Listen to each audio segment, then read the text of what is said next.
Gaming.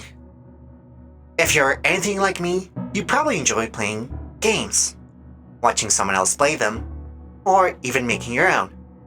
And if you're a Transformers fan like me, you might think to yourself, wow, these two hobbies would be awesome together.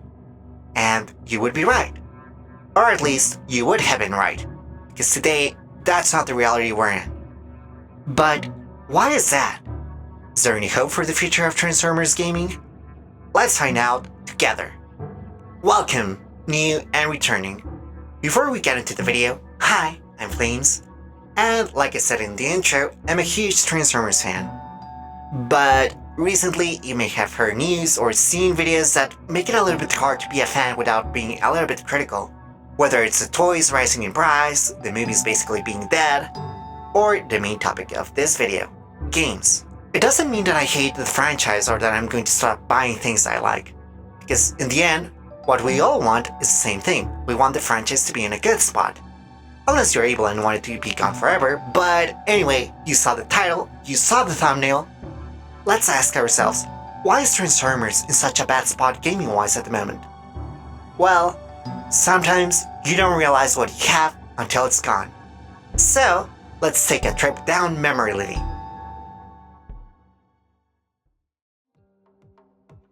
Transformers games have existed since 1985, merely a year after their first show came out, starting with the release of The Transformers. While simple in nature and overshadowed by its successors, we'll get to those in a moment, don't worry. It's interesting to see how soon it came out, pretty much making it clear that the franchise's ties to gaming would be strong very early on, since just a year later, Activision would release another TF game, marking the start of Activision's work with TF. Two more Japan-exclusive games would come out in 1986 and 87. While the franchise would continue with highs and lows after that period, it would not be until 1997, 10 years later, where a new main game would come out, this time tied to the Beast Wars show. A hiatus this long between games would not repeat itself for a while, as the following years, games based on Armada, G1, and even ones for the upcoming 2007 movies would come out. These were actually the first TF games I personally played. I have a lot of fond memories with them, especially playing them on the PlayStation, PSP to be exact. And even though they changed a lot from the actual movies, I don't know, I really enjoy them. But, I don't know, if I played them today I probably wouldn't enjoy them that much. Or would I? Subtle foreshadowing. The next few years, live-action games would come out, until the games everyone remembers, that everyone loves and praise, would come out. In 2010 through 2012, the War for Cybertron and Fall of Cybertron games would come out. Also Dark of the Moon, but who cares about that? These games are, to this day, probably the most well-liked and beloved in the whole fandom. With no humans at all, and a fun campaign, also really fun gameplay, it's no wonder they're loved. But I'm going to let you in a little secret, okay? Ready? I've never actually played these games before. Okay, I know. How can I call myself a fan if I can't play them? Well, when they came out, I had pretty much lost all interest in the franchise, and it wasn't until 13 years later when I finally got back into being interested in TF. So when I came back, I find out that you can't even play these games anymore, legally. So, well, yeah, my luck ran out. But hey, I took over a decade-long break from the franchise. Surely more games came out during that time. Right? Right? Well, you have the infamous Rise of the Darkspark, which is universally hated. I never played it, so I can't imagine what the complaints are, oh my goodness! And last, but thankfully not least, before we jump into the present-ish, Devastation came out in 2015, and is, to this day, still loved by many. And still unplayable by many.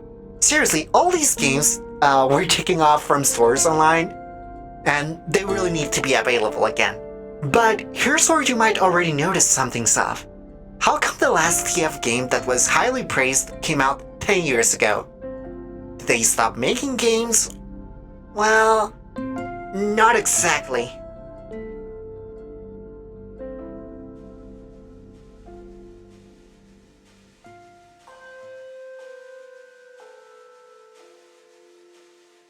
There's a hidden aspect that I haven't mentioned up to now when it comes to games. One that was easily forgotten during that early golden age period, so to speak. Mobile gaming. Much like the very first game that came out in the franchise, when mobile games began, they were all pretty straightforward. And I'd be surprised if anyone had really fond memories of them, especially when compared to the PC and console games of the time. And that was perfectly okay, you know? Mobile games were never like the replacement to the big console titles that got all the attention. But what happens when you get rid of all the console games and either they stop getting made or they just suck? Well, you get stuck with nothing but slop. If you're a normal human being with a job and a family, you probably don't play mobile games that much. Hopefully. But you've no doubt seen all those mobile ads that share the exact same gameplay, and while it isn't unusual for games to have similar formulas like FPS or hero shooters, mobile games are usually just straight up copies of each other. And Transformers? Oh boy. You have games like Tactical Arena, a game where you strategically drop your units of different classes and skills, and it's just Clash Royale. I personally played this last year for a week or two, and I uninstalled it right after because I couldn't stand the spam of the discount hee-hee-hee-haw emote. But okay, one single copycat game isn't the end of the world, is it? We have games like Forge to Fight, an exciting game where you swap characters and damn. Oh, and it's owned by Netflix now, so enjoy playing it there, I guess. Then we have Eternal War. Now, if you hadn't guessed by now, this is the main reason this video exists. But before we talk about it, let's address the elephant in the room.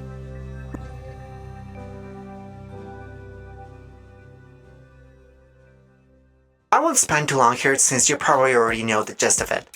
Much like every other anticipated game in the past few years, it got cancelled after it got announced by a single trailer, leaving fans of Transformers with a false hopes of finally getting a AAA game. But don't worry, Hasbro promised to focus on gaming heavily. So don't worry, John Hasbro's got you. And he's giving you not all of that console slop, he's giving you a cool, awesome mobile game. You're getting Eternal War. When the game was first revealed a couple of weeks ago, the initial reception was terrible. Some people were calling it the worst TF game ever, the usual dramatic stuff, and for a second I thought it couldn't be that bad. But then I saw it, and it hit me. This was another copycat game, and not just of any game. Oh yeah, it's a copy of that damn DC game that everyone was bombarded with in YouTube ads. Now, I'll admit, those ads got the better of me and had me really curious if the game was actually full of that weird BS. But surprisingly, no. It was just a sort of Fallout Shelter clone, but DC. And you have your 5-person squad with different classes and quote-unquote ultimate abilities, which I thought was kind of okay for a mobile game. It had kind of neat animations and character designs, but in the end, it's still a mobile game, so you get absolutely flooded with notifications to spend money on it, swearing it's worth it. It is not. But also, you may have noticed this little button on the screen. And yes, it does exactly what you think it does. It plays the game for you. It's clear that this game is meant to just be left running while you do the dishes or do something actually important, instead of actually playing it.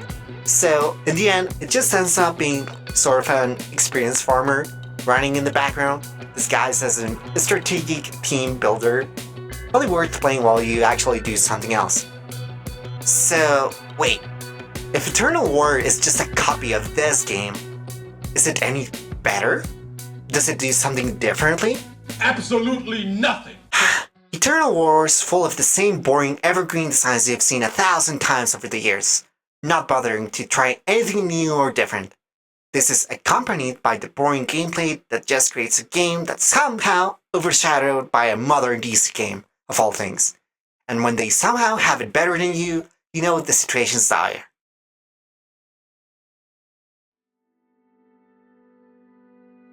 I've tried my best to stay positive this year when it comes to Transformers as a whole. I even took a break from these pseudo essays to focus on animation, since there wasn't any, real news for a while. So when you suddenly get absolutely flooded with these unfortunate events all at once, it's kind of hard to stay hopeful. So the question is there any hope for the future of Transformers gaming? Kind of, but not officially. Actually, while I was recording this video, news dropped of a new collab with PUBG, and I mean, it's cool, I guess, but again, my same complaint, it's evergreen designs, and at the end of the day, it's just another collab, rather than an actual proper TF game, which, I don't know. It was fine last year when it was collab with Overwatch and Minecraft, but back then we thought we'd be getting reactivated, so with no new game in the horizon, it's... I don't know. It's neat, but it's just an appetizer, I guess, with no main course inside. Anyway, back to the video. I mentioned earlier that if I played the 2007 games, today I might not like them. But that's not entirely the case. Thanks to the fan devs of the Roblox game, of all things, Transformers Crossfire, I was able to play something reminiscent of it. And while my experience was odd, to say the least, but yeah, overall, lots of wild stuff. And Transformers.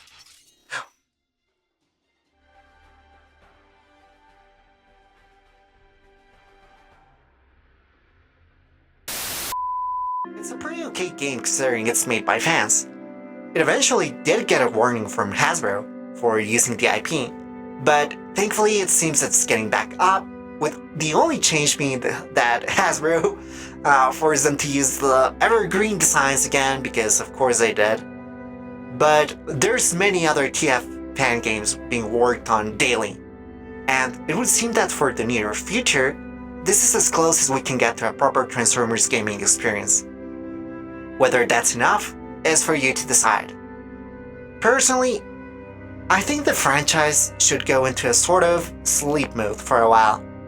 Eventually, I believe we will get a proper overhaul. But until then, I would recommend you find enjoyment elsewhere. Because yes, there's always hope, but you can only ask the fans to wait for so long. You can't give them, oh yes, we will release a game, and then cancel it. So, until I see proper news of a proper game, almost basically in my hands, I don't know. It is a shame. But I do believe we might get through this. But that's the end of the video. Consider following my socials, use my Epic Partner code on the Epic Game Store if you want, and thank you all for watching.